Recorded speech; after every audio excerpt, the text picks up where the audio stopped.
최순실 일가의 불법 재산 의혹 수사 그리고 독일의 은닉재산 추적 등에 대한 오늘 단독 보도를 잠시 뒤에 전해드리도록 하고요. 오늘 함께해 주실 분들 소개해드립니다. 정봉기 홍익대 초빙 교수, 그리고 이현종 문화일보 논설위원, 이승훈 변호사, 김성환 시사평론가, 양지열 변호사 이 자리에 나와 계십니다. 안녕하십니까? 네, 안녕하세요. 네, 안녕하세요. 재판에 넘겨진 박 전 대통령 이제 기소와 동시에 자유한국당 당원 자격도 정지가 됐습니다. 뭐 당연한 거긴 하지만 후보들마다 특히 홍준표 후보는 그동안 박 전 대통령을 두둔한 듯 하다가 기소와 동시에 당원권 정지 한마디도 빼놓지 않았더라고요. 그렇죠. 이제 일단 뭐 당헌 당규상에 일단 네. 이제 기소가 될 경우에는 일단 당원권 정지가 돼 있으니까 어쩔 수 없이 했을 겁니다. 근데 이제 아마 지금 홍준표 후보 입장에서 보면 참 두 가지 어떤 딜레마가 있을 거예요. 네. 왜냐하면 사실은 박 전 대통령을 보면 자신이 지금 형사소추당한 이유가 사실은 이제 박 전 대통령 때문이라고 생각하지 않습니까? 그렇죠. 청와대 우병우 라인이 결국 자신을 이렇게 내몰았다라는 그런 개인적인 원망은 있지만 또 지금 현재 그 자유한국당 후보로서 어떤 친박과 박 전 대통령의 도움을 받을 수밖에 없는 입장, 또 이런 양당 간의 어떤 그런 여러 가지 얽혀있는 입장인데 처음에는 뭐 양아치 친박이다 뭐 하면 상당히 비난을 했는데 네. 또 박 전 대통령에 대해서는 정치적인 사채다 뭐 이렇게까지 표현을 했지 않습니까? 그렇죠. 뭐 그런 상황인데 이제는 보면 뭐 옛날에 뭐 춘향이가 아니라 향단이었다까지 이야기를 해서 상당히 좀 그 어떤 지역 민심이 안 좋았는데 지금은 보면 오히려 홍준표를 뽑아야 박 전 대통령을 살릴 수 있다. 이런 네. 식으로 또 이제 이야기를 하고 있거든요. 그럼 뭐냐면 결국 이제 본인이 어떤 지금 지지 기반을 하고 있는 보수층들에 대해서 어떤 좀 어쩔 수 없는 입장, 아주 애매한 입장, 이런 것들을 지금 대변하고 있는가 싶은데 아무래도 일단 홍준표 후보 입장에서는 박 전 대통령을 일단 잡아야지만이 표에 도움이 된다. 이렇게 네. 판단하는 것 같습니다. 네.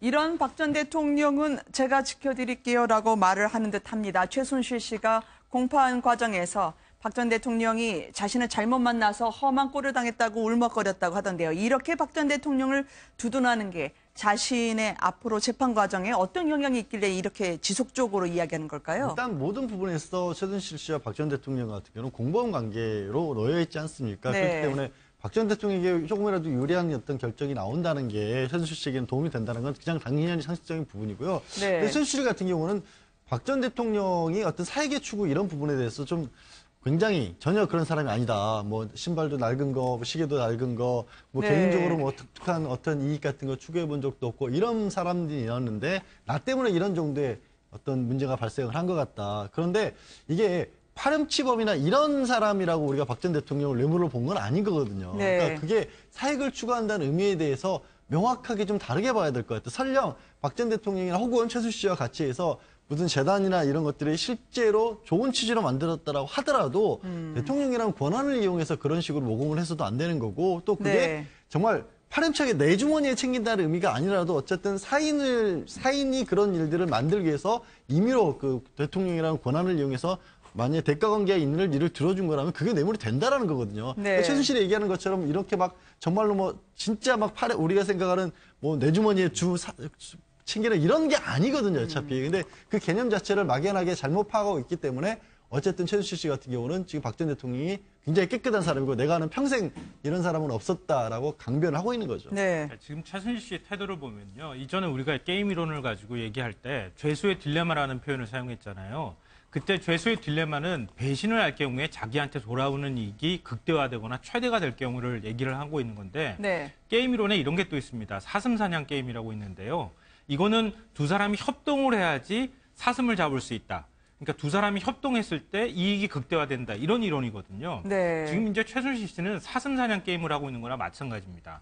왜냐하면 지금 핵심 혐의가 결국은 뇌물죄일 수밖에 없는데 뇌물죄는 결국 대통령 직위가 있어야지 가능한 것이거든요. 그러니까 박근혜 전 대통령에 관해서 자기는 일정하게 어떤 역할은 할 수 있었지만 그래도 뇌물의 형태로 자기가 관계를 맺었던 건 아니다. 이렇게 네. 자기를 낮추면서 부인하는 전략을 취해야지 박 전 대통령한테도 뇌물죄가 적용이 안 되고 또 자기가 그 안에서 제3자 뇌물죄도 어떤 방식으로든 걸리지 않을 것이다. 이렇게 계산을 하고 있는 것으로 보입니다. 절대 받으실 분이 아니다. 내가 곁에서 지켜봤지만 박 전 대통령이 사익을 취했다면 내가 목숨을 끊겠다라는 정도까지 최순실 씨가 변론을 하고 있습니다. 헌법재판소에서도 비슷한 광경을 저희가 목격했었는데요. 함께 보시겠습니다. 많이 안 도와줬습니다. 도와주긴 했습니까? 제가 아까 얘기하지 않았습니까? 저기 의견서만 조금 냈을 뿐이라고. 저는 어떤 이권도 정부에 대해서 받은 적이 없고 대통령도 그렇게 절대 제가 모신 분으로서는 그렇게 하는 분이 아니라고 생각합니다. 최순실의 태도는 그렇다 치더라도 어제 재판정 그리고 검찰까지 최순실이 조금 더 이야기를 잘할 수 있도록 도와주는 혹은 달래는 듯한 분위기까지 감지가 됐습니다. 도대체 어느 정도길래 이렇게 최순실을 모셔가는 건 아니겠습니다만 음료수까지 주고 당 떨어진다고 최순실 수사 과정에서 이렇게 버티게 하나요? 아니 다른 게 아니라 끊임없이 수사 과정에 부당함 같은 것을 제기를 하지 않습니까? 네. 그리고 지난번에 가장 유명했던 장면이 이제 특검에 뭐 가면서 끌려가다시피 하는 모습을 보여줬잖아요. 민주주의가 아니다고 하니까 그런 의혹들을 수사 과정의 절차상의 적법성 아직도 증거 관계 뭐 입수 과정에 문제가 있었다, 태블릿 PC 잘못된 것이다 이런 얘기를 하기 때문에 그 수사의 검찰에서도 최순실 씨는 그래요. 검찰이 자백을 강요했다, 특검에서도 강요했다고 하고 이런 부분이 있다 보니까 검찰에서는 아니 우리가 언제 강요를 했냐 중간중간에 본인이 힘들하면은 글자 그대로 음료수 같은 것도 주면서 당 떨어지면 이제 설탕 들어간 거 먹어야 되니까 주면서 조사하지 않았냐 그러니까 거기에 또 대꾸가 참 가관이죠. 맹물은 마셨다라는 식의 얘기를 하니까 야 이게 무슨 말인가 하는데 근데 진짜 저 부분은요 확실하게 제가 드릴 수 있는 게 검찰의 수사 기법은 지금 상황에서는 누구를 강압하고 추궁하고 다그쳐서 답을 얻어낼 수 있는 게 아니라 어떻게 보면 소통을 잘하고 공감대를 이뤄서 그래서 술술술 어느 정도라도 조금이라도 탈렇게 만드는데 지금 초점을 맞출 수밖에 없는 상황이지 거기서 무슨 큰 소리 한마디라도 정말로 했다가는 진짜 온갖 일을 뭐 당했다고 얘기를 그럴 상황이기 때문에 그렇게 저렇게 뭐 억압이 쓰다 이럴 수 없는 상황입니다. 일명 센 성격이 수사받는 과정에서도 나오는 것 같아요. 재판 일정 빡빡하다고 검찰의 소환에 응하지 않고 있는 최순실 씨인데요. 지금 오히려 정유라를 이야기를 자꾸 하면 또 버럭 자신이 돌변을 하니까 달래는 선에서 정유라 얘기 자극하지 않는 선으로 끌고 가고 있다고 하더라고요. 그러니까 아마 최순실이 지난번에 이제 그 특검에 청사에 소환될 때 그때 이제 고래고래 민주주의 특검이 아닙니다 뭐 이야기하면서 손자까지도 지금 뭐 하고 있다라고 이야기를 했지 않습니까? 그걸 보면 최순실의 어떤 심정 상태에서 최순실의 머릿속에는 거의 한 90%는 정유라와 손자로 가득 차 있을 겁니다. 아마 그 한 10% 정도는 이제 박근혜 대통령일 테고 지금 모든 관심은 사실 정유라한테 어떻게 하면 정유라를 제대로 이제 그 어떤 지금 현재 뭐 거의 그 재판을 받고 있는데 이제 그 상황에서 내올 수 있는지 그리고 앞으로 자신의 재산 자체를 어떻게 하면 보존할 수 있는 것인지 거기에 아마 관심이 집중되어 있을 거예요. 그런 면에서 본다면 검찰 쪽에서 자꾸 정유라 이야기를 꺼내면 뭐 진술도 안 한다. 그다음에 뭐 막 이제 조사를 안 받으니까 검찰 쪽에서는 최대한 하여튼 정유라 이야기를 안 나오는 선에서 이제 이야기를 하면서 그래야지만이 순순히 이제 이야기를 하니까 아마 검찰 쪽도 그런 면에서 본다면 정유라 이야기를 오히려 자극하는 그 역으로 사용하지 않은 것 같습니다. 그러니까 지금 최순실 씨는요 다시 출발점으로 되돌아가고 싶은 겁니다. 처음 검찰 조사 받고 특검 조사 받을 때 그 최초의 순간으로 다시 되돌아가겠다는 전략인 거예요. 그러니까 그동안에 검찰이나 특검이 조사해서 자기로부터 진술을 받았던 내용을 다시 다 부정하고 있는 겁니다. 그러니까 지금 재판 일정 자체를 완전히 다 꼬이게 만드는 방식을 사용하고 있거든요. 그러니까 이렇게 해서 만약에 그 검찰의 그동안에 진술을 했던 내용이나 이런 것들을 다 부인하고 나올 경우에는 공판 과정에서 재판 과정에서 이걸 다시 또 확인하는 과정이 필요할 수밖에 없거든요. 그렇기 때문에 굉장히 검찰 입장에서는 곤란할 수밖에 없을 것이다. 그래서 진짜 아이도 아니고 어르고 달래가면서 이제 이런 방식으로 이제 재판이 진행되고 있는데요. 물론 재판부가 이 부분에 대해서 판단하는 것은 아마 최순실 씨가 저런 식의 어떤 배째라 태도를 보인다고 해서 재판부가 뭐 영향을 받을 것 같다고 생각되지는 않지만 어찌됐든 재판 일정 자체에는 상당히 영향을 미칠 수 있는 그런 태도를 보이고 있다고 볼 수 있을 것 같습니다. 예, 좀 뭐 까다로운 피의자죠. 저렇게 까다로운 피의자는 저는 처음 봤는데. 근데 우리가 본질을 들여다보면은 오늘 그 나온 여러 가지 자료를 보면은 최순실이 자기한테는 불리할 수도 있지만 대통령에 대해서는 굉장히 그 미안하고 죄스러운 그 감정을 처음으로 표현한 겁니다. 그동안에 그 이경재 변호사의 얘기를 들어보면은 대통령이 자기는 모르고 최순실이 전부 뭐 뭘 다 했다 이런 식으로 얘기를 해서 한때는 대질까지 그 시사하는 듯한 발언을 했거든요. 그런데 그 얘기와는 달리 오늘 자기가 사익을 추구했다는 얘기를 제가 아마 방송 출연하면서 처음 듣는 얘기 같은데 나는 죄가 많고 박 대통령은 뭐 공범이 아니다라는 식으로 얘기를 한 걸로 봐서는 본인이 좀 손해를 보면서까지 네.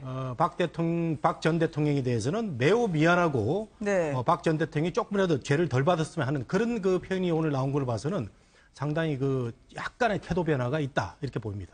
근데 저는 이제 이게 말이 안 된다고 생각하는 게요. 네. 박 전 대통령이 예를 들어서 뭐 오랫동안 헌시계 차고 다니고 신발도 낡은 것만 신는 분이라고 인정해요. 인정한다고 치죠. 네. 근데 최순실 씨는 명품 좋아하고 그 많은 신발들, 그 많은 명품들 다 나온 거 보지 않았습니까?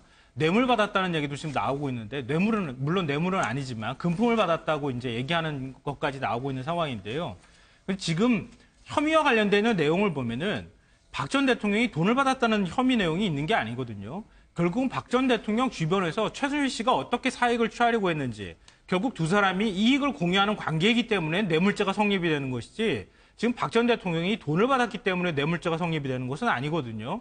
그걸 이제 엉뚱한 얘기를 지금 하고 있다고 볼 수 있고요. 네. 뭐 기업을 강탈해서 사익을 준 게 사실이라면 뭐 자기 목숨을 끊어도 뭐 괜찮다 이런 식으로 문제가 없다는 식으로 얘기를 했는데 이미 이건 KD 코퍼레이션 사장과 사장 부인한테 얘기가 다 나오지 않았습니까? 최순실 네. 씨한테 뭐 명품백도 주고 현금도 2차례 걸쳐서 4천만 원 넘게 줬다라는 얘기까지 나오고 있는 상황인데 이것조차도 부인한다고 하는 것은 저는 개인적으로 이해가 좀 안 됩니다. 지금 단계가 이제 정리 단계거든요. 무슨 말이냐면 최순실에 대한 재판이 마지막 단계에서 네. 그동안의 증인이나 다른 물증을 조사를 한 다음에 이제 최순실 씨 당사자도 피고인으로서 직접적으로 얘기할 수 있는 기회를 준 겁니다. 피고인 신문하는데 네. 그동안에 인정했던 검찰의 수사를 받으면서 인정했던 내용조차도 다시 부인하고 있어요. 그러니까 부인의 끝이 어딘지를 모르겠어요, 정말로. 검찰. 그래서 아까 제가 음료수 얘기 말씀 나온 것도 검찰이 지난번에 검찰 수사받으면서 얘기한 거 있지 않습니까? 그것조차도 다 부인하는 거예요. 그때 강요받아서 마지못해 얘기했다는 거예요. 네. 뭐 시차급폭도 아니고 피곤했다고 얘기하는데 장시호 씨가 그동안의 조력자로서 검찰에 특검에 상당히 도움이 역할을 했었는데요. 오늘 폭탄 하나가 더 있었는데 이걸 최순실 씨가 알았을까 모르겠습니다. 김종 차관이 조목조목 이야기했던 부분을 잠시 뒤에 소개를 해드리도록 하겠습니다. 김종 차관, 고영태 씨가 이야기했을 때 일명펠, 수행실장처럼 여겨졌다고 했었죠. 그 장면 보시면서 이야기 이어가도록 하겠습니다. 최순실이 바라보는 김종 증인은 어떤 사람이었습니까? 최순실이 바라보는 김종 차관은 뭐 수행비서 그냥 시키는 일을 다 알아서 하는. 네네. 좀 무시하는 듯한 그런 발언들을 고영택 증인 앞에서도 하고 했군요. 아니 뭐 그런 발언들은 직접적으로 하지 않았는데 느낌으로. 네네.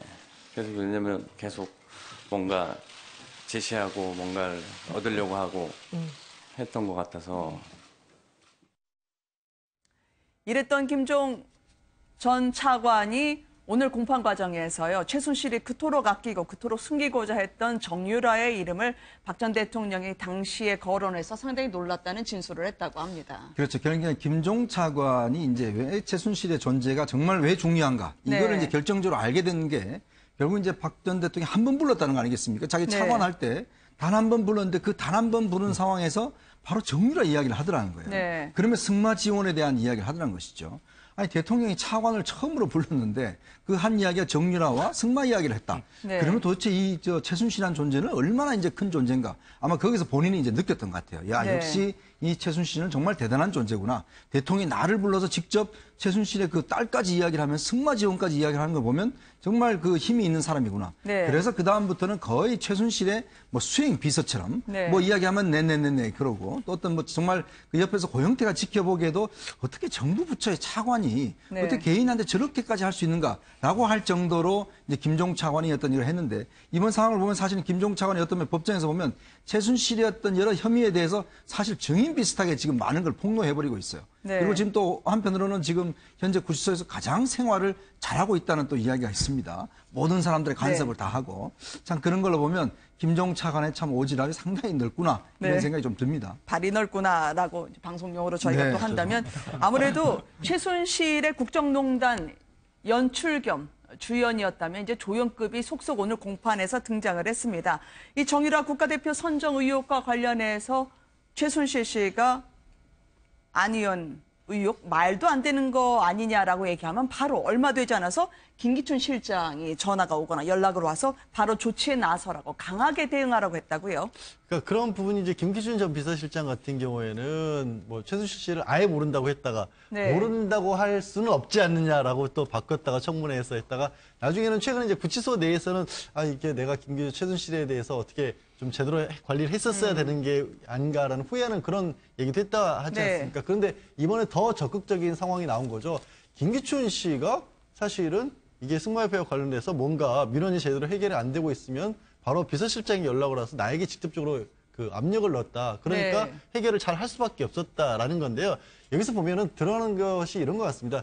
김기춘 전 비서실장이 관리했던 영역이란 게 있고 최순실 씨와 관련된 부분이 별도에 따로 있어서 네. 서로 이렇게 평소에는 상관하지 않고 있다가 이렇게 중요한 어떤 순간 있지 않습니까? 최순실 씨도 김기춘 전 비서실장 굉장히 어렵게 여기긴 했다라는 거 아니에요. 다만 그러다가 도저히 자신만의 어떤 그 힘으로 안 되는 혹은 영역을 넘어서는 부분이 있었다면 아마도 박 전 대통령을 통해서 김기춘 비서실장의 힘을 빌렸던 것 같습니다. 그런 네. 정황이 일부 오늘 김종 전 차관의 증언으로 나온 거죠.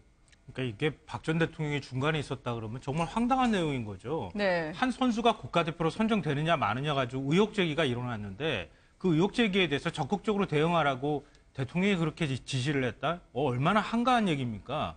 대통령이 할 일이 얼마나 많은데 국가대표 선수 한 명 선발이 되느냐 안 되느냐 가지고 특히나 승마 그 국민들이 네. 그렇게 엄청나게 관심을 갖는 종목도 사실은 아닌데 이런 종목에까지 적극적인 대응을 지시했다고 하면은 정말 황당하다는 생각이 들고요. 또 하나는 김기춘 전 비서실장의 최순실 씨를 몰랐다고 하는 부분인데요. 그러니까 지금 이 얘기를 들어보면 김기춘 전 비서실장이 최순실 씨랑 직접 연결해 있든가 아니면은 김기춘 비서실장이 박근혜 전 대통령의 지시를 받았던가 둘 중에 하나일 수밖에 없는 거예요. 네. 근데 만약에 김기춘 전 비서실장이 최순실 씨를 알았다고 하면 과거에 그동안에 최순실 씨를 몰랐다고 하는 논리가 한꺼번에 다 무너지게 되는 것이고요. 박 전 대통령이 지시를 했다는 것도 사실은 좀 이해가 안 되는 부분이 김 전 실장이 청문회에 나와서 얘기했잖아요. 박 전 대통령 일주일에 한 번 대면하든가 말든가 이 정도 수준이라고 네. 하는데 이런 문제 가지고 대통령한테 지시를 받았다? 그것도 사실 현실적으로 납득이 저는 안 가는 얘기라고 생각됩니다. 네. 지금 김종 전 차관의 이야기를 빌면은요. 이렇게 김기춘, 최순실, 마치 찰떡호흡 같은 승마협회 회장사까지 쥐락펴락을 하다가 이제 대학교 들어가는 양탄자를 김정숙 당시 학장이 바로 김경숙 학장이죠. 깔아줬다는 이야기가 나옵니다. 예. 그러니까 굳이 말씀하지 않으셔도 부지런하게 알아서 다 잘 처리했다는 내용이었거든요. 그렇죠. 지금 김경숙 전 이대 최대 학장하고 김종 전 차관하고는 잘 아는 사이인데. 아, 네. 지금 남편도 말을 탄다라고 이야기를 했다면? 예. 네. 그래서 뭐 그 정유라란 학생을 얘기를 하니까 네. 이미 알고 있는다는 듯이 우리 남편도 말을 타는데 알고 있다. 정윤 씨 딸이 아니냐 해서 네. 서로가 더 그 정유라를 잘 알고 있었던 듯한 그런 대화가 오고 갔는데 지금 법정에서는 서로가 나는 조금밖에 몰랐고 부탁한 걸 갖다가 하는 입장에서 부탁을 받은 입장에서 더 알아서 챙겨주더라라는 네. 아주 치사한 게임이 지금 법정에서 벌어지고 있는 거거든요. 네. 그래서 저 오랜 생활, 교수 생활을 한 분도 그렇고 또 그 차관이라는 고위공직을 지낸 사람이 정말 뭐 기억이 안 난다. 내가 그런 얘기를 한 적이 있느냐. 우리 서로 존경하는 사람인데 눈을 감고 한번 생각해봐야 되겠다. 아주 치졸한 모습에 네. 그런 그 커뮤니케이션 공방이 법정에서 이루어지고 있다. 네. 두 사람은 벌을 뭐 저는 중하게 받을지 가볍게 받을지 모르겠지만 이런 사태가 이런 데 대한 아주 핵심적인 첫 그 고리 역할 아닙니까? 그렇다면 소상하게 반성을 하면서 내가 잘못했다라는 얘기를 해야 될 텐데 김종 차관이 더 세게 얘기해가지고 내가 할 수 없이 뭐 봐줬다. 아니면 그 이대 학장이 먼저 챙기는 바람에 나는 별 뭐 부탁도 안 했는데 해줬다. 네. 정말 그 한심한 모습을 보는 것 같습니다. 그러니까 사실 김종 전 차관은 차관 재직 시절에도 정말 네. 문체부에 정말 실세다라는 소문이 자자했습니다. 네. 사실 뭐 장관도 뭐 김종 차관한테 함부로 못하고 모든 체육계 인사는 김종 차관을 통해야 된다는 게 당시에 널리 뭐 저희들도 알고 있는 네. 그런 이야기였는데 이번에 이제 법정에서 드러난 사실을 보니까 결국 그 권력을 누가 줬느냐? 결국 최순실이 준 거거든요. 네. 그러니까 최순실 주면서 결국 대통령도 김종 차관은 정말 차관이 대통령을 독대한다는 게 있을 수가 없는 일이거든요. 보통 장관들도 못하는데. 그러니까 그 문제로서 차관이 독대까지 하고 최순실이 어떤 모든 인사를 관여하고 또 이제 특히 정유라의 이대 입학을 김종 전 차관이 이제 중개를 함으로 해서 네. 어떤 면에서 보면 최순실 입장에서 상당히 신세를 졌고 박 전 대통령 입장에서 보면 김종착하는 상당히 고마운 면도 있을 겁니다. 이제 근데 문제는 이제 그런 면들이 이제 이번에 재판을 통해서 결국 이 고리 자체가 이제 드러나고 있는 것이죠. 네. 박 전 대통령까지 포함해서 이 최순실 씨가 중간에서 사람을 들었다 놨다 하는 데는 상당히 일가견이 있는 사람 같아요. 박 전 대통령이 당신 대통령 시절에 차관님 좋아하시는 것 같던데요. 또 김경숙 씨 학장 참 좋던데요 라는 말을 하니까 그 말 들은 분들은 안도하고 만족하고 했던 것 같습니다. 그러니까 이게 과정이 어떻게 됐냐면요. 일단 김종 전 차관이 김경숙 학장한테 부탁을 해서 어찌됐든 정유라 씨가 그 특혜 입학을 한 거예요. 이제. 네. 그러니까 특혜 입학되고 난 다음에 그걸 이제 최순실 씨한테 김종 전 차관이 알려준 거죠. 그러니까 소식을 미리 이제 그 합격 발표 나기 전에 알려줬는데 네. 최순실 씨 입에서 김경숙 전 학장 참 좋던데요. 이렇게 얘기를 했다는 겁니다. 이 얘기는 무슨 얘기냐면은 이 최순실 씨를 김경숙 학장이 알고 있었다는 얘기가 될 수 있는 거잖아요. 그렇죠. 그러니까 우리가 그 앞서도 잠깐 말씀 나왔던 것처럼 정유래 씨와 남편하고 잘 아는 사이다. 남편이 이제 건국대 교수지 않습니까? 원래 승마를 했던 분이기도 하고. 그래서 그쪽으로 통해가지고 정유래 씨를 알았다고 하면은 최순실 씨가 과연 가만히 있었겠느냐는 거예요. 그러니까 이대에서 김경숙 학장이 만약에 지금 딸을 입학시키는데 관여할 수 있는 위치에 있었다 그러면 정유래 씨를 통해가지고 김경숙 학장한테 연락을 취했을 가능성이 매우 높다. 그러니까 김종 전 차관이 따로 서로 얘기하지 않아도 이 최순실 씨가 김경숙 학장한테 연락을 해서 서로 간에 만나고 그 사람이 어떤 사람인지 알고 있었다. 이런 얘기가 되는 것이거든요.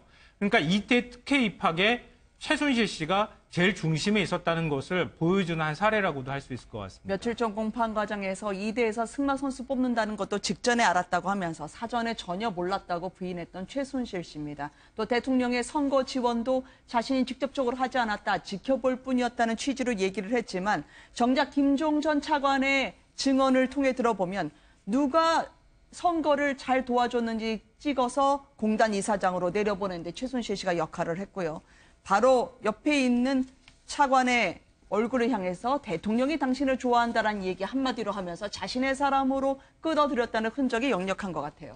참 이게 인사라는 게 말이죠. 대통령의 인사라는 게 이게 뭔가 정확한 평가 뭐 이런 네. 것에 이루어져야 되는데. 근데 공무원분들은 차관님 좋아하시는 것 같아요. 그렇죠. 대통령 그러면 되게 그건 뭐 한마디면 만족하시나요? 그냥 뭐 바로 이제 그냥 올라가는 겁니다. 네. 이게 결국 뭐냐면 그렇기 때문에 사실 대통령 앞에 가서 뭔가 좀 잘 보이려고 하고 주변에 대통령 친한 분한테 뭔가 그래도 하려고 하는 게 뭐냐면 네. 결국 어떤 이런 평가 자체, 시스템 자체가 보면 다들 그렇게 정말 대통령이 신뢰하는 사람, 이 사람이 한마디 해주면 그냥 그 사람 바로 승진되고 채용되고 하는 그런 시스템이 있는 것이거든요. 네. 그러니까 그만큼 보면 박 전 대통령 그 박 정부 하에서 했던 인사 시스템 자체가 얼마만큼 주먹구구시로 진행이 됐는지 또 그렇기 때문에 최순실한테만 잘 보이면 모든 사람이 되더라 하니까 그 소문이 날 거 아니겠습니까 주변에서. 네. 그러다 보니까 결국 권력이 한때 모이는 것이잖아요.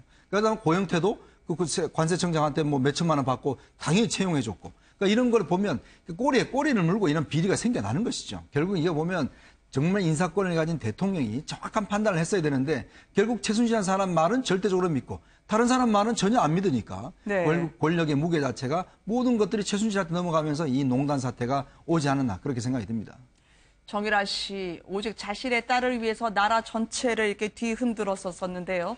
김종 전 차관에 이어서 정유라 씨와 관련해서 검찰은 이제 최순실에 대한 압박 차원에서 독일에 있는 최순실의 재산을 추적을 해보겠다. 법인 형태로 숨어 있을지 모르니 들여다보겠다고 오늘 뉴스인이슈 취재 결과 나왔는데요. 어떻게 보십니까? 워낙에 지금 독일에서 최순실 씨가 했었던 행적, 활동 이런 것들이 좀 많이 보여요. 아까 조금 전까지 얘기 나왔던 김경숙 학장이 그 남편 정윤혜 씨와 알았다는 부분도 사실 남편이 독일 유학 시절에 가깝게 지내면서 승무를 했다는 그런 거거든요. 네. 그러니까 정말 수십 년 전까지 거슬러 올라가고 최근까지도 굳이 승마를 하는 데서도 다른 나라들도 많은데 독일을 찍어서 갔을 만큼 독일에서 최순실 씨가 오랫동안 활동을 했었고 생각해보면 이제 박 전 대통령이 그 대통령으로서 나서겠다는 것도 독일에서 발표를 했었지 않습니까? 네. 그런 여러 가지 인연이 있다 보니까 독일 검찰에서 협조를 하면서 독일 협조를 구해서 공소장부터 일단 독일어로 번역해서 보내겠다. 이게 뭐 독일어로 공소장 번역해서 보내는 게 별거겠어라고 생각하실 수가 있는데요.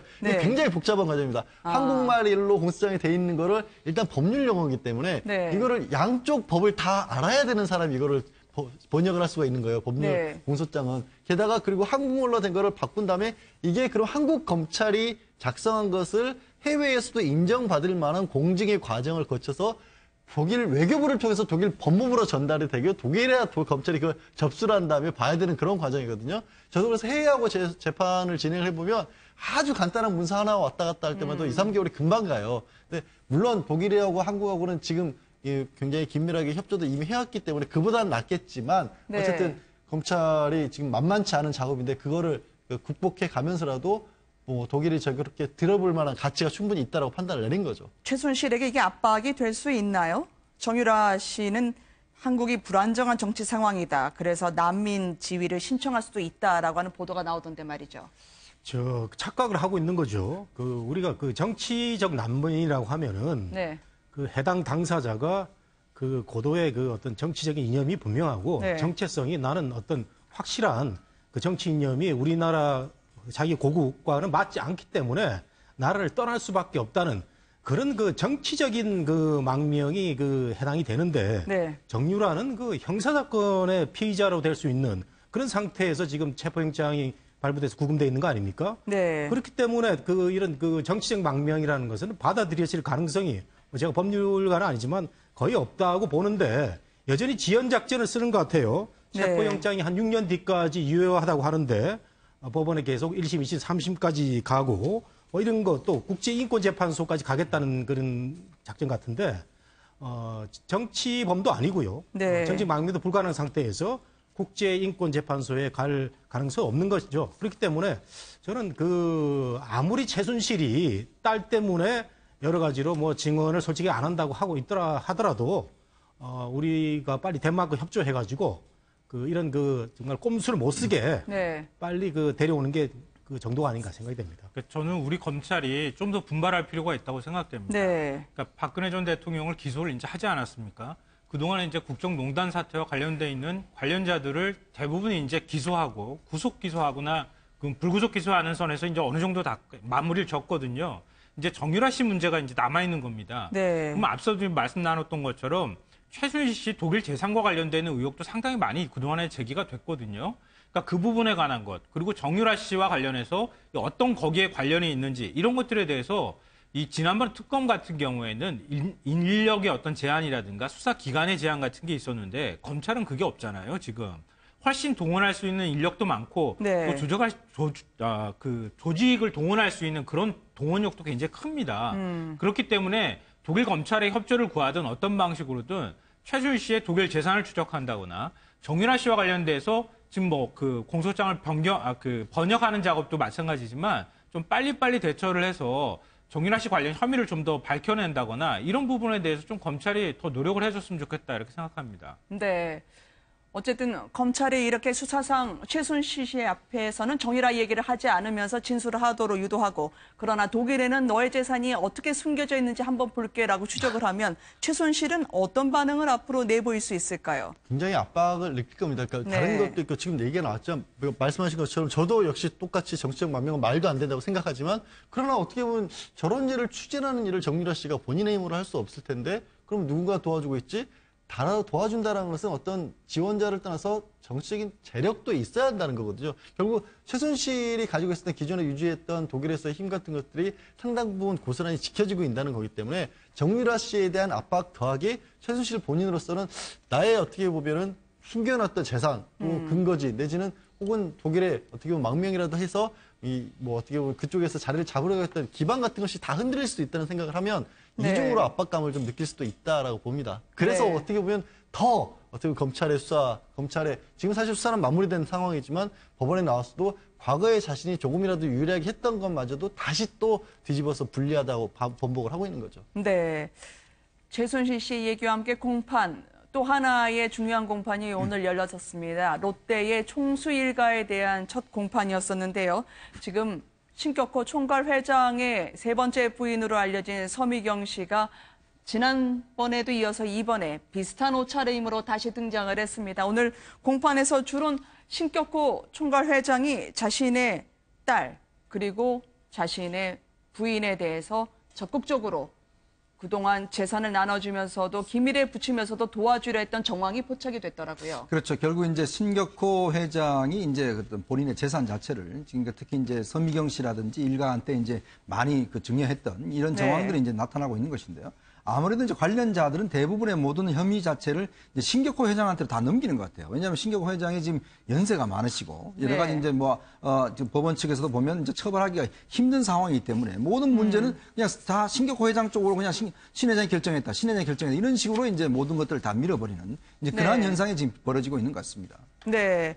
신격호 회장이 모든 결정권을 가졌다. 그 가운데 서미경 씨 이야기가 나왔는데요. 재판을 끝까지 함께 하지 못했던 것 같아요. 신격호 총괄회장은 아무래도 몸이 좀 불편하시니까 재판정에서는 대충의 이야기를 듣고 자리를 뜨도록 권유를 했다던데요. 지난번 나왔을 때는 본인이 왜 여기 나와 있었는지 자체를 좀 놀라셨고 생년월일이라든가 이런 부분을 물어볼 아주 간단한 질문에도 대답을 못했지 않습니까? 그래서 아주 특수한 상황이긴 하지만 본인이 지금 재판의 당사자이지만 어쩔 수 없다. 이거는 책임. 나중에 결국에는 이게 지금 지적을 하신 부분처럼 재판을 받을 수도 없다라는 상태는 형사처벌을 받더라도 책임을 질 만한 책임 능력 자체가 없다라는 판단으로 이어질 수가 있거든요. 하지만 법원에서는 또 실체적 진실 같은 것도 밝혀야 하고 서미경 씨 같은 경우는 이제 공범으로서 기소도 되는 상황이기 때문에 그런 부분 때문에 재판을 진행을 하되 신격호 회장은 자리를 그 자리에 없어도 된다라는 허가를 해준 거죠. 아들 측에서는 수도권 매점은 유미네, 그러니까 유미네라고 하면 서유미 씨 쪽으로 주고 지방 매점은 딸인 신영자 이사장에게 나눠주라 직접 지시했다고 하던데요. 물론 이 재벌의 결정 과정에 대해서는 공판 과정을 통해서 더 봐야 되겠습니다만 아들의 입을 통해서 아들 측 변호인을 통해서 나왔던 지금의 이 증언들 아버지가 들으면 어떻게 생각을 할까요? 지금 참 롯데 재판을 보면서 참 씁쓸하다는 생각을 지울 수가 없는데요. 또나 검찰에서 또 기소를 하지 않았습니까? 예, 결국 이제 형제의 난으로부터 비롯돼서 그 고령의 아버지가 지금 재판에 설 수밖에 없는 상황까지 만들고 그리고 난 다음에 재판정에 간 주요 이제 피의자나 이런 사람들이 하는 얘기가 전부 다 아버지가 다 한 일입니다. 또 남편이 한 일입니다. 이런 식으로 지금 책임을 다 떠넘기고 있는 상황이거든요. 그러니까 서미경 씨도 오늘 가가지고 이제 법정에서 2006년도에 이제 서미경 씨가 지금 롯데홀딩스 지분을 제일 많이 갖고 있거든요. 그 일가 중에서는. 그러니까 그 지분 받은 것에 대해서는 자기가 이제 그 당시에 일본에 거주하고 있었기 때문에 국내에 거주하지 않아서 증여세 납부 의무가 있는 것은 아니다. 이런 식으로 이제 책임 회피로 일관하고 있습니다. 그러니까 이런 것들을 보면서 우리나라 재벌이 과연 언제까지 이런 모습들을 국민한테 보여야 되는가. 이런 면에서는 굉장히 좀 씁쓸하고 좀 안타깝기도 합니다. 네. 이 공판 과정 저희가 다음에 또 속보가 나온 대로 전해드리도록 하겠습니다. 지금 대선을 앞두고요. 이 문재인 후보 오늘 어제는 보수의 심장으로 불리는 대구로 가더니 오늘은 야권의 심장으로 불린다는 광주로 향했습니다. 이 제주 갔을 때는요. 제주 사투리까지 쓰면서 정권 교체의 의지를 드러내던데요. 먼저 한번 들어보시겠습니다. 자주 못 초자왕 미안하우다. 장인도 반갑습니다. 노무현 대통령이 2006년도에 참석하셨죠. 그런데 이명박 박근혜 대통령 10년 동안 한 번도 안 왔죠. 지난 10년간 얼마나 속상하셨습니까? 제가 다시 4.3을 기리겠습니다. 저는 내년 4월 3일 제19대 대한민국 대통령 문재인으로 4.3 주년식에 참석하겠다는 것을 다시 한번 우리 제주도민들께 분명하게 약속드립니다. 제주에서는 4.3을 이야기했고요. 광주에 가서는 다시 5.18을 이야기를 했습니다. 문재인 후보 오늘 일정을 보면 꾹꾹 눌러가겠다라고 하는 입장을 저희가 느낄 수 있을 것 같은데요. 전북 전주로 갔어요. 지금 안철수 후보하고요. 유세지를 보면 사실 하루 시간차를 두고 서로가 서로의 유세지를 공략하는 시간차 경쟁을 볼 수 있는 것 같습니다. 참 경쟁이 치열한 것 같습니다. 특히 이제 4.3 그 제주 같은 경우는 지난번에 4.3 행사 때는 안철수 후보 혼자만 갔었거든요. 그래서 이제 이번에는 이제 본인이 직접 가서 했는데 지금 이제 문재인 후보의 그 동선을 보면 다들 그 어제 대구 같은 경우는 2.28, 오늘은 4.3, 그다음에 광주는 5.18. 뭐 이런 식으로 해서 주로 이제 기념과 어떤 여러 가지 의미가 있는 날짜 중심으로 해서 지금 일정들을 이제 소화를 하고 있는데 아무래도 이제 두 사람 간의 경쟁 자체가 치열하다 보니까 특히 호남에서의 어떤 경쟁 자체가 상당히 이제 이번에 선거에서 중요한 가늠자가 되지 않겠습니까? 그런 면에서 본다면 이제 오늘 문재인 후보의 어떤 상승자 저는 일단 제주도서부터 이제 호남 라인 벨트 이쪽을 통해서 뭔가 지지도를 좀 확실히 다져놓겠다. 네. 특히 이제 호남 같은 경우는 좀 안철수 후보에 비해서 조금 이제 여론조사에서 보면 좀 앞서고 있는 건 나타나고 있지 않습니까? 네. 그런 것들을 좀 다지기 위한 그런 행보로 저는 읽히고 있습니다. 네. 지금 문재인 후보와 관련해서는 실시간으로 오토바이 돌발 사고가 올라오던데요. 문재인 후보 유세에 사용될 예정이던 트럭, 30대 중반 남성이 운전하던 오토바이가 충돌해서 이분이 결국 병원 이송 중 사망을 하지 않았습니까? 그렇죠. 이분이 이제 그 오토바이 사고 때문에 네. 원래 이제 이 유세하기 전에 바로 이제 사고 때문에 숨지신 네. 건데 원래 예전에 박근혜 전 대통령 같은 경우 선거 유세 때 이충근 그 당시 비서관이 이제 교통사고로 사망을 했지 않습니까? 네.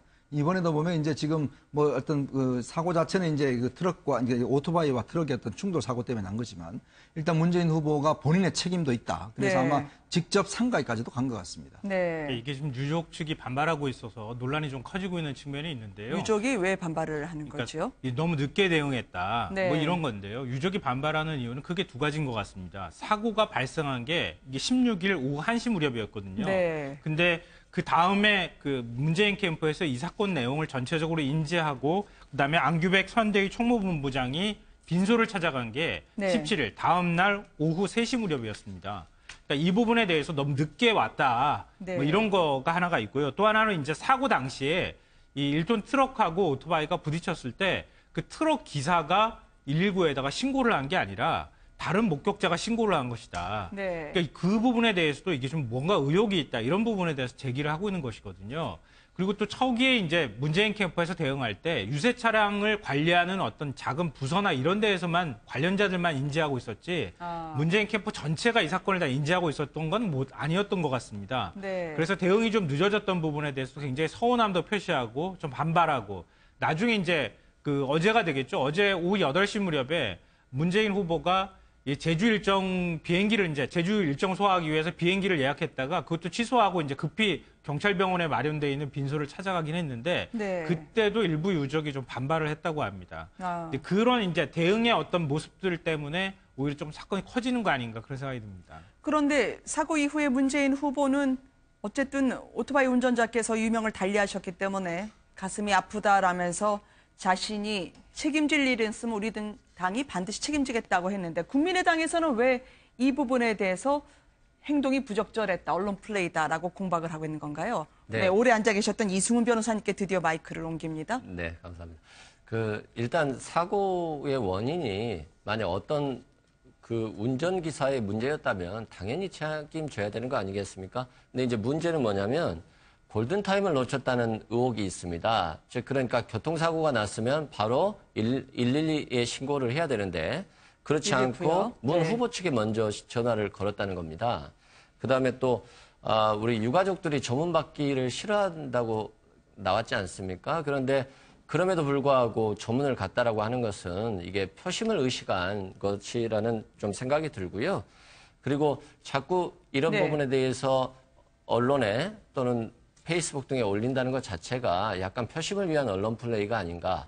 또한 지금 이런 잘못된 부분들에 대해서는 분명히 사과를 하는 게 맞다라고 생각됩니다. 네. 워낙 유세 중에 민감한 사안이기 때문에 유가족의 반응이죠. 유가족의 입장인지에 대해서는 저희가 조금 더 알아봤으면 좋겠어요. 네. 그렇지만 망자가 생겼는데 위로하는 것까지 그게 비난의 대상이 된다라는 부분이 많은 분들이 또 의문을 제기할 수도 있거든요. 네. 실은 이게 또 어떤 부분이 있냐면요. 오늘 오전에 이와 관련한 언론 기사들이 굉장히 많이 올라왔습니다. 그런데 어느 순간 이 기사들이 지금 계속 삭제되고 있는데요. 분명히 이런 부분은 언론에 대해서 문재인 후보 측에서 굉장히 강하게 어떤 자신의 의지를 관철시키려고 하는 게 아닌가, 좀 부적절한 게 아닌가 이런 의문이 있습니다. 개인적으로는 이렇게 해명할게요. 왜냐하면 오늘 뉴스앤 이슈는 이 부분을 보도하고 있기 때문에 전체적인 명사로 저희가 처리할 일은 아닌 것 같긴 하지만 변호사님 먼저 말씀해 주실 수 있으실까요? 그런 것 같습니다. 몇 가지는 뭐 객관적으로 드러난 사실만 보면 일단은 이게 캠프에서 운영하던 차량은 아니었고 캠프하고 계약해서 화물차 운전기사분이 일으킨 사고였습니다. 그렇기 때문에 일단 직접적인 어떤 문제는 당연히 뭐 도의적인 어떤 책임이 있을지 몰라도 그게 캠프 내에서 벌어진 일이 아니었다는 거하고 두 번째는 이 가족들과의 일부 갈등이 있는 것처럼 알려진 부분인데 지금 사람이 지금 목숨을 잃었는데 그런 어떤 그런 상가지 않습니까? 거기서 그냥 뭐 아무 일 없었다는 듯이 그게 넘어가고 웃으면서 반겨주고 이럴 수는 없는 상황이잖아요. 네. 당연히 그런 뭐 잡음이 생길 수밖에 없는 거고, 세 번째 이제 기사 부분 같은 경우도 저도 이제 과거에 언론에 몸을 담았다 보니까 흐름을 보니까 초기에 그래서 이런 부분들이 확인이 안 된 상황에서 나왔던 기사들이 좀 있어요. 나중에 수정하는 차원에서 없었던 거지, 이걸 지금 상황에서 저는 이제 문재인 캠프 사람도 아니고 그런데 그걸 뭐 압력을 넣어서 언론사에서 기사를 뺀다 이런 얘기는 저는 상상도 하기 어려운 상황이 아닌가요? 네. 예. 저는 이 논란이 굉장히 소모적인 논란으로 생각이 됩니다. 네. 귀중한 목숨이 희생된 그 사망 사건이지만 그쵸. 어떻게 보면 단순 교통사고입니다. 근데 이게 어떻게 났냐면요. 제가 그저께 그 퇴근을 하면서 그 스마트폰 보다 깜짝 놀랐어요. 문재인 후보 유세차 교통사고 해가지고 뭐 한 명이 죽었다고 그래서 저는 문재인 후보가 다친 줄 알았어요, 처음에. 근데 네. 기사를 보니까 그러면 이전에 그 박근혜 후보 그 이춘상 보좌관 그 사망했을 때 그런 보좌관이 다쳤나? 그것도 아니고 그 선거 관련 그 홍보차가 교통사고를 일으켜가지고 그 오토바이 그 몰고 가는 분이 돌아가셨는데 이게 그 제목이 굉장히 선정적으로 나와 있었거든요. 네. 그 다음에 이것을 그 국민의당에서 그 계속 그 기사를 올리는데 뭐 사과를 하든 페이스북에 올렸든 그냥 그 지나가면 될 텐데 이게 뭐 부적절하고 뭐 그 오버하는 행위 이런 것도 저는 너무 그 소모전이다 생각이 되고 정작 중요한 문제는 따로 있습니다. 제가 대학에 있으니까 최근 문제가 하나 생겼더라고요. 대학교 1학년들이 지금 투표권이 없습니다. 이게 네. 조기 대선이 되는 바람에 말이죠. 19세가 안 된 그 대학교 1학년 학생들이 예전 같으면은 12월에 그 투표를 해야 되는데 네. 5월 9일 날 하는 바람에 대부분의 대학 1학년 학생이 투표권이 없다. 이런 것도 잘 알려지지 않았거든요. 그래서 네. 우리가 너무 소모적이고 지엽적인 논쟁에 이렇게 많이 미디어에 노출되는 거 두 캠프 모두 좀 그 자제해야 되지 않나 이렇게 생각이 네. 됩니다. 어쨌든 이 돌아가신 분께 참 이러한 상황에서요. 어쨌든 정치에서 정쟁의 대상이 되지 않게 잘 처리가 됐으면 좋겠습니다. 이런 문재인 후보에 대해서 오늘 홍준표 후보가 이야기한 바가 있었습니다. 이분을 뽑으면 대북 문제에 관한 한 김정은이 대통령 되는 거나 마찬가지였다. PK에서 일제히 목소리를 높였는데요. 먼저 홍준표 후보 이야기 듣고 가겠습니다. 사드 배치만 하더라도 아직도 당면 변경을 안 했습니다. 그 당면 변경 하기 어려울 거예요. 변경은 하면 호남에서 표가 안 나옵니다. 대북 정책도 김정은이한테 물어보고 결정을 하려고 하면 대한민국 대통령은 문재인이가 아니고 김정은이가 되는 겁니다. 대북 정책에 한해서는 70억 수로에 대한 공범이지. 그럼 대통령 못 나오는 거지. 그래서 다음 세탁기 들어갈 차례는 아마 문 후보가 될 수도 있습니다. 다음 세탁기 들어갈 차례는. 어떤 단어가 취재진에게 선택이 되는지를 너무나 잘 알고 있는 홍준표 후보. 다음 세탁기는 아마 문재인 후보다라고 일격을 또 날렸는데요. 그래서 뭐 관심을 끄는 단어긴 하지만 네. 이 정치에서 이 세탁기를 사람이 집어넣는다는 것 자체가 보면 이게 과연 지금 정치가 너무 거칠어지고 있는 거 아닌가 저는 그런 생각이 듭니다. 네. 왜냐하면 지금 뭐 특히 이런 사고도 많았어요. 이 세탁기 들어가서 애들이 죽고 하는 사고도 있었고 또 계속 지금 그 홍준표 후보 같은 경우는 뭐 죽는다, 자살한다. 무슨 네. 뭐 빠져 죽자 뭐 이런 식으로 지금 이야기를 하시는데 지금 예를 들어서 지금 뭐 그 문재인 후보에 대한 대북 간의 문제를 뭐 정확히 지적하시면 괜찮은데 지금 좀 수준 자체가 도가 조금 넘어가는 그런 것 같습니다. 이게 네. 뭐냐면 대북 정책이 물론 비판받아서 부분이 있겠지만 또 문 후보가 되면 김정은이 대통령을 다스린다는 그런 이야기 자체는 이야기가 좀 너무 나간 것이 아닌가. 지난번에 네. 뭐 친북 좌파다 뭐 이런 이야기는 하셨더니 뭐 그 정도 비판할 수 있습니다만은 이렇게 김정은이가 직접 한다는 것 자체는 보면 이거는 조금 제가 볼 때 문제 있는 발언이 아닌가. 그리고 세탁기 발언도 이제 좀 그만하셨으면 좋겠어요. 이게 자꾸 들을수록 물론 처음에는 뭐 재밌게 듣기도 하지만 이거 자체가 굉장히 제가 볼 때는 아마 정치인의 이야기로서는 너무 거칠고 적당한 단어가 아닌 것 같습니다. 아니 근데 저는 좀 반론을 제기하고 싶은데 네. 그 비유와 상징으로 하는 얘기가 굉장히 뭐 그 비속어로 들린다, 막말로 들린다는 것은 너무 지나친 얘기입니다. 그 세탁기로 돌린다고 하는 것은 우리나라의 모든 부분이 그 네. 오염되어 있기 때문에 우리 사회 전체를 한번 그 세탁기에 돌려야 되겠다 하는 비유와 상징적인 그런 비유법이거든요. 네. 그래서 본인도 들어갔다 나왔다는 표현을 썼어요. 그래서 이 얘기를 단순하게 그 어떤 그 하드웨어 세탁기로 해석하는 것은 무리가 있고 홍 후보가 지금 계속 하고 있는 여러 가지 그 북한에 대한 얘기도 그 사실은 팩트에 다 기반한 얘기 아니겠습니까? 근데 이 얘기를 강하게 한다는 거죠. 홍준표 후보가. 근데 왜 강하게 하느냐 하는 것은 우리 정서상 강하게 하는 것이 맞느냐 안 맞느냐의 문제인데 우리가 서구에 비해서는 그 표현의 자유가 좀 덜 약하기 때문에 조금 점잖게 얘기하고 돌려서 얘기하고 하는 거를 좋아하고 또 어떤 특정 사안에 대해서는 얘기를 하지 않는 것이 좋다 이런 분위기가 있는데 이것을 지금 홍준표 후보가 저는 깨고 있는 거라고 봅니다. 그렇기 때문에 문재인 후보의 옛날 그 노무현 후보의 그 뇌물수수라든가 송민순 장관이 얘기했던 북한에 물어보고 어떤 정책을 결정한다.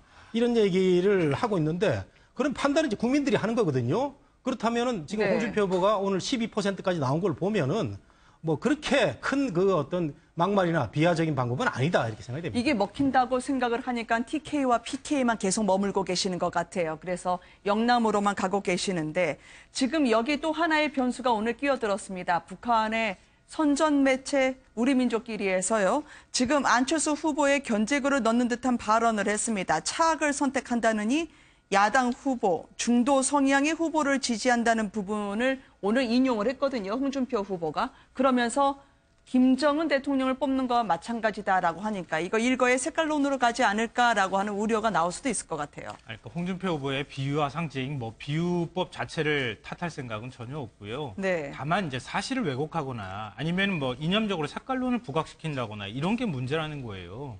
그러니까 노무현 전 대통령의 뇌물 확정됐습니까? 법원에서 판결 나왔나요? 그러면 그런 식의 논법이라면은 박근혜 전 대통령도 이미 유죄 받아도 한참 옛날에 받았죠.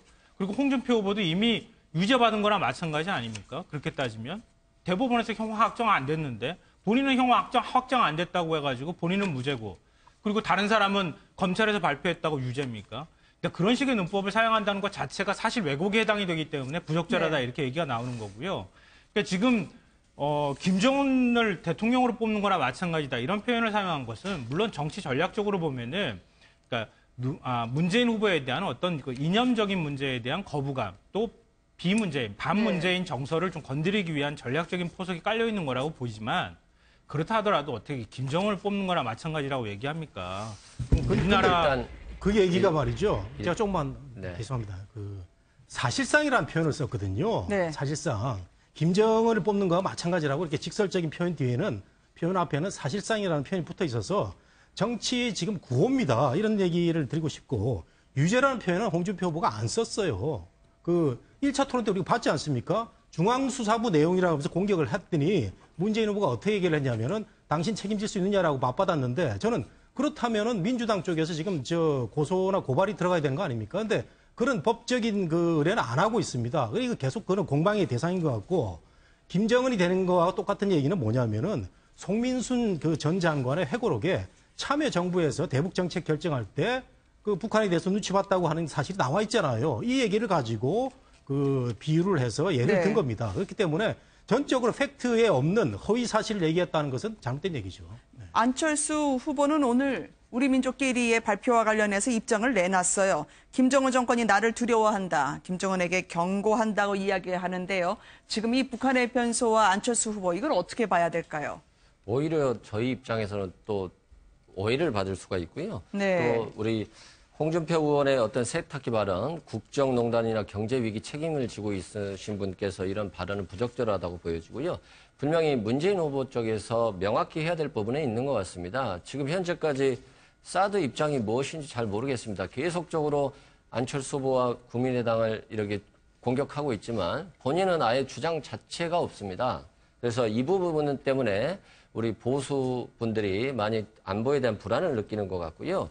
이런 부분을 적절히 활용하는 것 같습니다. 그리고 또 북한 인권 결의안에 대해서 분명히 문재인 후보께서 여기에서 기권으로 갔다라고 하는 송민순 전 장관의 회고록이 있지 않습니까? 이런 것 때문에 안보 불안과 인권 불안이 계속 제기될 수밖에 없다고 생각됩니다. 네. 안철수 후보는 오늘 호남으로 갔습니다. 그리고 지금 안철수 후보 내가 넘어졌을 때 일으켜준 것이 호남이다. 압도적인 지지 바탕으로 한국을 위기에서 구해내겠다라고 발표를 했는데요.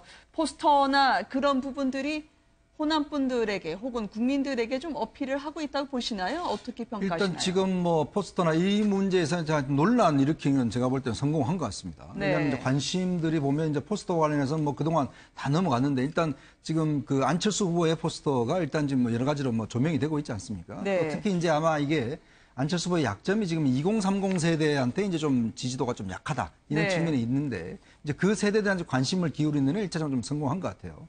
이제 그래서 이제 어떤 면에서 보면 다들 평범하게 하지만 뭔가 상황 자체에 대해서 좀 다르게 접근하는 방식, 이런 방식은 아마 안철수 후보가 추구했던 좀 변화라든지 네. 이런 것들 좀 이미지가 맞는 것 같은데 일단 이제 어쩌면 초반전의 어떤 홍보 전략 이런 측면에서는 어느 정도 저는 성과를 올렸다고 봅니다. 네. 그 호남을 갔어도 과거에, 그러니까 안철수 후보 같은 경우는 이제 다른 문재인 후보와 비교해 봤었을 때 양강이라고 불리고 있지만 사실 아주 안정적인 지지층을 확보하지 못했다는 분석이 좀 일반적이지 않습니까? 충성도가 네. 떨어진다.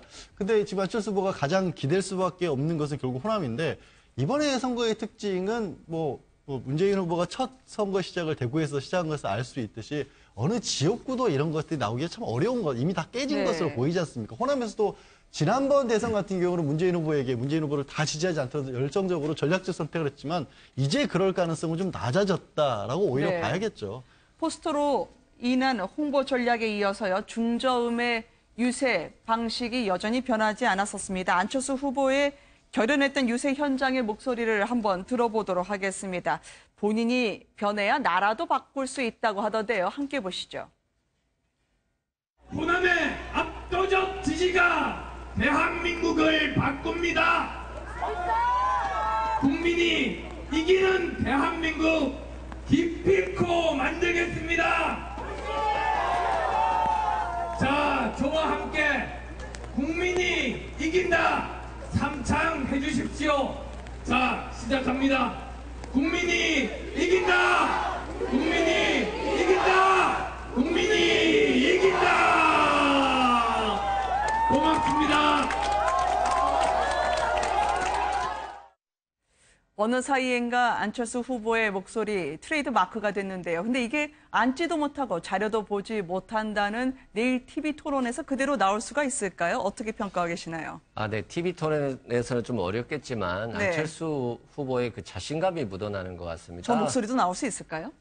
어렵지 않겠습니까? TV 토론에서. 다만 네. 이 포스터에서도 보듯이 안철수 후보는 뭔가 변화를 상징하는 것 같습니다. 네. 이제까지 기존의 포스터와 달리 새로운 걸 택했고 그게 논란이 되지 않았습니까? 네. 목소리도 마찬가지인 것 같습니다. 국민들께 정말 신뢰를 주고 뭔가 믿음감을 줄 수 있는 목소리를 본인이 좀 찾으신 게 아닌가 네. 생각이 듭니다. 오늘 유세 차량들이 이제 다니기 시작했잖아요. 네. 그러니까 이제 안철수 후보가 직접 안 타더라도 저 목소리를 바뀐 녹화한 영상들을 이제 유세 차례에서 계속해서 틀어주고 있더라고요. 네. 근데 문제는 좋습니다. 그러니까 바꿨으니까 나라를 바꾸기 위해서 개인부터 바꿔야 된다는 기치를 내건 것도 참 좋으신데 문제는 TV 토론에서 기존 말투를 사용하시니까 이게 바뀌신 것 같지가 않다는 또 생각도 드는 네. 거예요. 그게 약간 혼선을 주고 있는 것 같습니다. 그러니까 네. 안철수는 안철수다워야 되지 않습니까? 새 정치를 하면 참신하고 기성 정치권, 운변하는 정말 옛날 방식의 그 스타일을 왜 할까라고 많은 사람들이 생각하는 것 같아요. 본인이 지금 목소리를 긁으면서도 약간 어색한 게 우리 느껴지지 않습니까? 그래서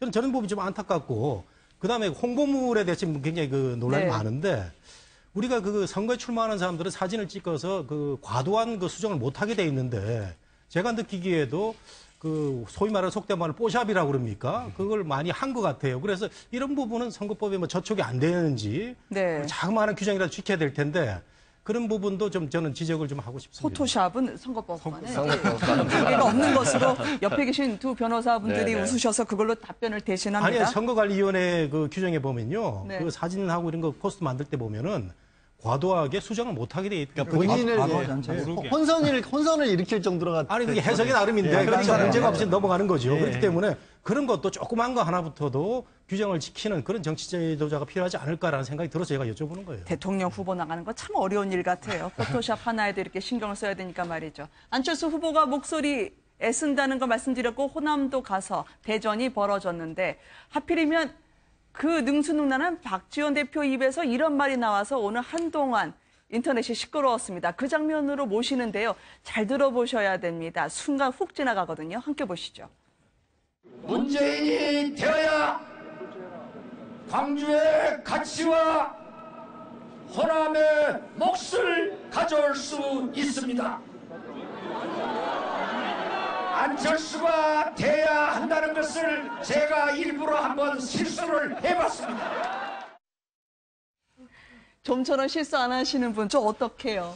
참 일단 박지원 대표의 기지가 일단 뭐 다 돋보이는 것 같고요. 일단 지금 보면 이게 연설하다 보면 정말 그 실수를 많이 하게 돼 있습니다. 네. 근데 또 뭐 본인 생각에서 혹시 그런 게 아닌가라는 뭐 그런 것도 있지만, 그러니까 지금 사실 박지원 대표 같은 경우는 안철수 후보가 좀 같이 안 다니고 있지 않습니까? 네. 그러니까 지금 아마 박지원 대표의 가장 큰 어떤 고민이 뭐냐면 지금 안 찍박이라고 이야기를 하잖아요. 네. 안철수를 찍으면 박지원 대표가 상황이 된다라는 그런 어떤 이미지에 대해서 좀 본인이 탈피하려고 하는 네. 그러한 노력들을 좀 많이 하고 있는 거예요. 특히 이제 왜냐하면 이제 영남 쪽에서 아무래도 이제 안철수 후보에 대한 지지가 있으니까 찍으면 결국 이제 박지원 대표가 상황이 된다. 이것에 네. 대해서 이제 홍준표 후보가 굉장히 좀 프로파간다를 많이 하고 있거든요. 이제 그런 상황에서 아마 두 분이 그래서 같이 어떤 유세도 안 다니신 것 같고 네. 좀 차별화해서 그렇게 이제 대응을 하시는 것 같습니다.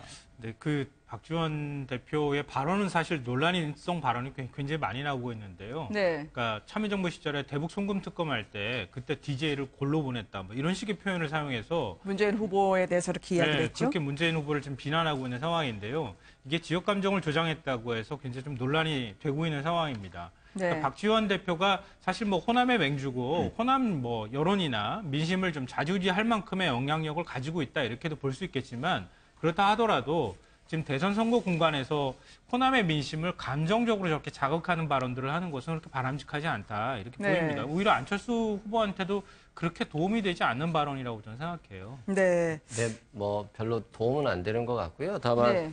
안찍박이라고 하는데 안철수 후보를 찍으면 뭐 박지원 대표가 된다는 건데요. 이건 뭐 전혀 사실이 아니고요. 또 우리 보시면 안철수 후보께서는 사드를 찬성하면서 정말 북한의 억지력을 강조하지 않습니까? 그런데도 불구하고 국민의당과의 협의 절차를 거쳐서 가져오고 있기 때문에 네. 박지원 후보가 된다는 건 말이 안 되는 것 같고요. 또 다만 뭐 홍준표 후보를 찍으면 문재인 후보가 된다. 뭐 이런 말도 많은데 이건 현실화 가능성이 있는 문제죠. 아니 지금 홍준표 후보는 계속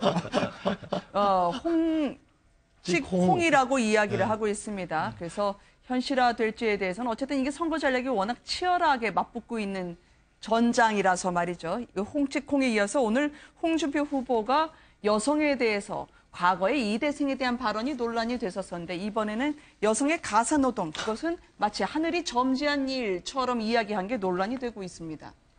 참 저는 저걸 보면서 이게 참 여성표 다 떨어지겠다는 생각을 좀 했어요. 지금 네. 이제 뭐 인터넷이나 방송을 통해서 절대 본인은 뭐 부엌에 들어가지 않는다. 그러니까 네. 그리고 또 뭐 집에서 남자 여자가 할 일이 다 구분돼 있다. 뭐 이렇게 이야기를 하고 예전에 이제 2대 XX 뭐 이런 이야기를 하면서 상당히 네. 폄하 발언 비슷하게 했는데 사실 그랬어요. 지금 같은 경우는 특히 여성표가 굉장히 중요합니다. 네. 왜냐하면 특히 여성 같은 경우는 지금 이제 사회 활동도 많이 하고 있고 특히 또 가정에서도 뭐 집에 가면 남자들 다 설거지하고 다 그렇게 하고 있거든요. 네. 근데 아마 이제 홍준표 후보가 특히 젊은 층들한테 왜 나를 싫어하느냐 뭐 이런 식으로 또 이야기를 하고 있고 또 여성에 대해서도 저렇게 하늘이 정해져 따로 하고 있다.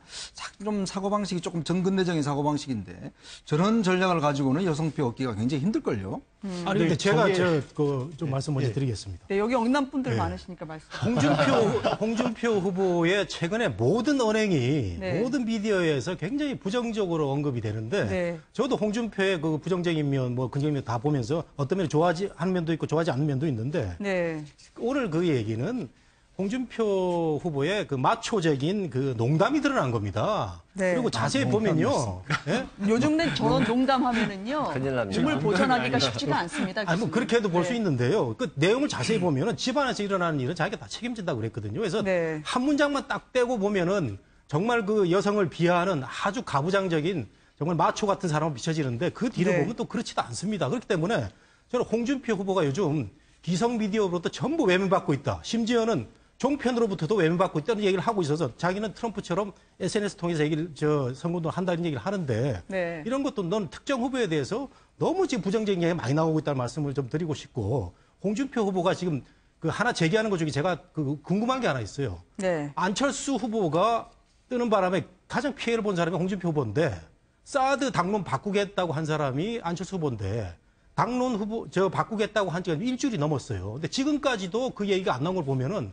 안철수 후보는 정동영 의원을 설득을 하고 있는 건지 박지원 대표를 설득하고 있는 건지 이거 네. 정말 분명히 하면 지금 20일도 안 남았는데 한번 얘기를 해줘야 될 것 같아요. 네, 지금 말씀하신 것처럼 사실 저는 트럼프 생각이 다를 때보다도 네. 이번 여성 논란을 딱 보고는 아 진짜 트럼프랑 비슷한 전략이신가? 그러니까 실제 저렇게 그러니까 마초적인 어떤 진짜 여성의 노동 가치를 부인하는 게 아니라 과거의 어떤 반발 심리 같은 걸 최근에 여성의 사회적 지위 같은 게 상승을 하면서 예전에 그러니까 홍 지사처럼 생각하시는 분들 입장에서는 세상이 너무 달라졌어라는 위기의식 가진 또 나이가 있거나 아니면 좀 더 남성성에 대해서 그렇게 생각하는 사람들도 있을 수 있다고. 근데 드러내놓고 얘기를 못했던 게 결국 샤이 트럼프 현상 아니겠습니까? 근데 혹시 홍 지사 같은 경우도 실제로 그게 나올까? 저는 이 선거 결과를 홍 지사의 대권 여부를 떠나서 과연 얼마만큼의 지지를 얻느냐가 대한민국 내에 저런 어떤 발언에 대해서 호응하는 사람들의 지수를 알려줄 수 있는 것이라고도 생각을 하고요. 호응에 나선 분이 있어요. 왜냐하면 후보 부인 이순삼 여사는 우리 보수 이제 다 뭉칠 거다. 남편 지붕 밑으로 다 모이라. 해쳐 모여를 역설을 했거든요.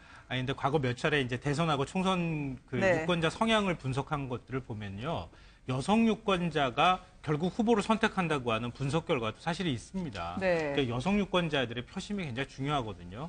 물론 이제 젊은층 유권자하고 그다음에 좀 연령대가 올라가는 뭐 5, 60대 이상 유권자들의 여성들의 어떤 받아들이는 느낌은 좀 다를 수가 있을 것 같은데 그렇다 하더라도 논란이 될 수 있는 논란성 발언을 하는 것은 이제 뭐 선거 불과 20일 정도밖에 안 남은 상황이기 때문에 좀 자제할 필요가 있다. 이런 말씀을 좀 드리고 싶고요. 이건 제가 안 후보 측이 아니지만 안 후보를 좀 대변하고 싶은 부분이 안철수 후보가 나오면서 가장 피해를 입은 사람이 홍준표 후보라고 말씀하셨는데 아니 그러면 안철수 후보가 나오지 말아야 되는 건가요? 그건 아니잖아요. 홍준표 후보나 보수 세력이 지금 힘이 너무 약하기 때문에 안철수 후보한테 뺏기고 있는 거잖아요. 아니, 안보 문제를 들고 나오니까 하는 얘기죠. 그러니까 그 홍준표 후보가 좀 더 스트롱맨이든 뭔가 좀 강하게 인식을 국민들한테 심어주면 그 표심이 또 다시 이동하겠죠. 그런 방식이 오히려 맞는 것이지 누가 나오면 누가 또 안 된다. 뭐 이런 식의 방식의 논법을 사용하는 것은 별로 맞지 않는 것 같습니다. 사드 당론에 대해서 굉장히 궁금해요. 제가 정치평론가로서 언제까지 안 바꾸고 후보는 사드 해야 된다. 당은 안 된다. 이런 그 모순적인 입장을 갖고 갈 건지 굉장히 궁금합니다. 저는. 정체성 논란에 대해서 말씀하신 거죠. 조만간 정리가 될 것으로 보고 있고요. 네. 이 변호사님 합류하셔서 안철수 후보 측의 이야기는 조금 더 저희가 구체적으로 들을 수 있는 것 같아요. 부인과 관련해서도요. 지금 보수 단일화, 부창부수로 이순삼 여사의 이야기를 들었었는데요. 호남에서는 벌써 어제도 그랬고요. 이제 두 후보의 부인이 상당히 치열하게 붙고 있습니다. 과연 어느 분을 통해서 호남 민심을 얻을 수 있을지 많은 분들이 관전 포인트로 볼 것 같아요. 사실 뭐 김정숙 여사, 지금 문재인 후보의 부인께서는 이제 지난 이미 경선 때부터 사실 매주 지금 호남을 내려가서 사실 선거 운동을 도와주고 계시죠. 그것도 뭐 목욕탕이라든지 이런 데 상당히 이제 익숙해진 것 같아요. 아예 이번에는 그냥 거기 캠프를 차려놓고 이제 호남을 담당을 하고 있습니다. 근데 반면 이제 안철수 후보의 부인 김미경 여사 같은 경우는 이분은 사실은 이제 고향이 이제 여수시거든요. 또 순천에 지금 이제 부모님이 살고 계시고. 그렇기 때문에 아무래도 이제 그쪽에 어떤 연고권 자체가 상당히 있는 것 같아요.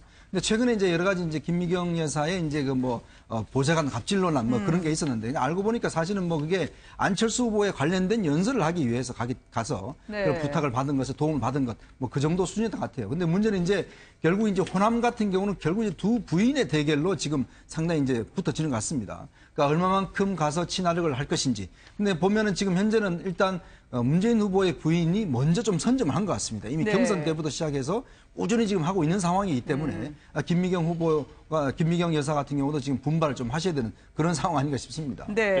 지금 저 후보 부인들까지 나설 수밖에 없는 상황이에요. 지금 후보들 동선을 보면은 다른 지역으로 갔다가 호남이 있었지 그리고 호남으로 달려가고 또 다른 지역으로 갔다가 저 후보가 갔지 그럼 나도 달려가고 뭐 그런 상황이 지금 연출되고 있는 거 아닌가 싶은데요. 호남으로 대변되는 야권의 표심이 이번 대선에서 이 승패, 당락을 가를 겁니다. 그 사실을 너무 잘 알기 때문에 호남을 최대한 공들이기 위해서 그렇다고 호남에만 머물 수가 없잖아요, 후보가. 그러니까 후보 부인들이 호남의 표심을 어떻게 해서든 조금이라도 잡으려고 또 호남으로 대변되는 야권 표심을 어떻게 잡느냐 이거에 지금 사활을 걸고 있는 상황이 아닌가 싶습니다. 지금 분주하게 남편의 선거운동을 대신 몸으로 뛰고 있는 부인들의 이야기를 들어보셨는데요. 나도 있다. 절대 이분들을 놓쳐서는 안 됩니다. 유승민 후보가 있고요. 그리고 심상정 후보가 있는데요. 두 분 다 상당히 수도권에서 역투를 하고 있습니다. 저 알아보나요? 많은 분들이 알아보던데 TV에서 봤다고 답변을 하던데요. 두 분의 오늘 표정 함께 보시겠습니다.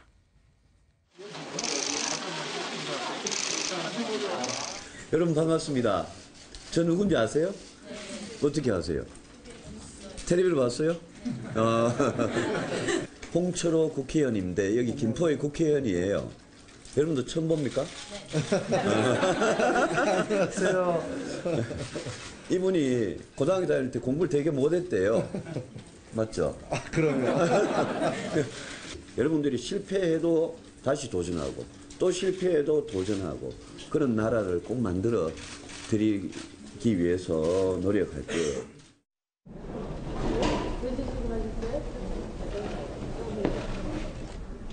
이참에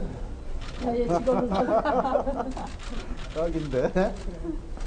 오늘 다 이걸 해주고 마치는 거예요? 네네네. 와, 눈도 좋으셔야 되겠는데? 전체 각을 이어야 되죠. 돋보기 드릴까요? 네? 돋보기 드려. 제가 이루고자 하는 노동이 당당한 나라는 첫째, 우리 집배원 또 우리 우정 노동자들처럼 이런 장시간 저임금 노동을 해소하는 것입니다. 최순실 씨는 어딜 가나 왜 나를 그렇게 들먹거리지라고 하면서 반감을 갖게 됐고요. 그렇지만 유승민 후보가 부드럽게 이야기했지만 바로 저격을 했습니다. 안철수 후보가 대통령에 당선되면 박지원 대표가 안 후보의 최순실이 될 거다라고 하던데요.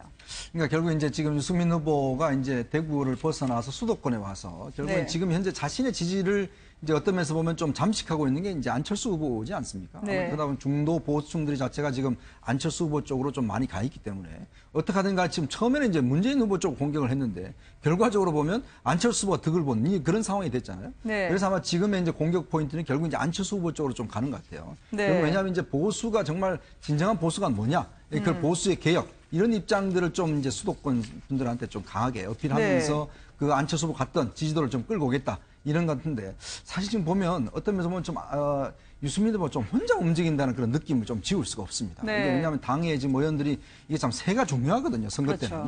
근데 뭔가 좀 새를 몰고 다니고 이렇게 분위기가 좀 이렇게 떠야 되는데 여러 가지 재정적 상황, 지금 당내 좀 어려운 상황 이런 것 때문에 너무나 유승민 후보 혼자 뜨고 있다라는 그런 좀 아쉬운 측면이 있습니다. 대선 레이스 완주 가능할까? 뭐 이런 제하에 설명하는 보도도 잇따르고 있긴 하지만 어쨌든 본인의 의지는 강합니다. 네, 사실 뭐 저 외국 같은 경우는 지지율 1, 2% 나오면 선거 앞두고 결단을 내리는 게 상례입니다. 굉장히 지금 비상식적인 선거운동을 하고 있다고 보는데 왜냐하면요 의석수가 일정 의석수가 된다고 그래가지고 지지율 1, 2%의 유승민 심상정 후보가 10% 이상의 다른 후보들하고 똑같이 미디어에서 기계적인 균형을 맞춰가지고 보도가 되고 있거든요. 우리 종합뉴스를 보면 MBN 뉴스 8시 뉴스를 보면 항상 기계적으로 이렇게 나오는데 이런 게 과연 국민의 민심을 제대로 반영하고 있는 그런 미디어의 활동인가라는 생각을 하면 어떻게 보면 저는 과분하게 대접을 받는다라고 생각이 되는데 내일 이제 또 토론이 있잖아요. 네. 그럼 또 5명이 똑같이 나와서 그 토론을 하게 될 텐데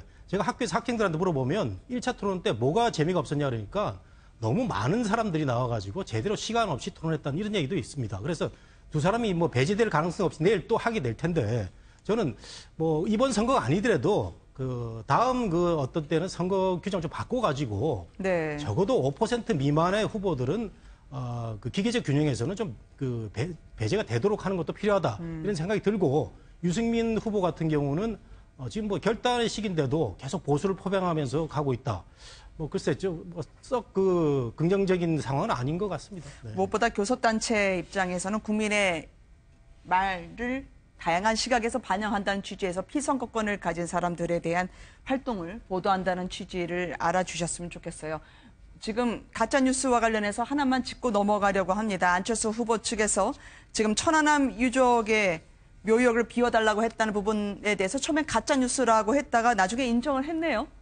네, 유족 측이 문제가 이제 밝히고 나오면서 이제 논란이 이제 일고 있는 건데요. 네. 당초는 갔을 때 천안함 유족 측이 그냥 비켜줬다고 얘기했는데 나중에 알고 보니까 비켜주십시오라고 요구를 했다는 겁니다. 네. 그것 때문에 이제 처음에 보도가 나왔을 때는 가짜 뉴스다 이렇게 얘기를 했었는데 나중에 사실 확인을 해보니까 그게 아닌 것으로 확인돼서 오히려 안철수 캠프 쪽에서 안철수 후보 측에서 지금 사과를 한 상황이 돼버렸습니다. 네. 네, 우리 저희가 뭐 파악을 처음에 잘 못했던 것 같은데요. 평소 네. 안철수 후보께서 이렇게 움직이는 동선을 보면 주변 사람들에게 전혀 피해를 주질 않습니다. 그리고 네. VIP라는 표현 자체를 안 쓰는데 좀 이번에 누군지 모르겠지만 네. 뭐 실수가 있었던 것 같습니다. 네.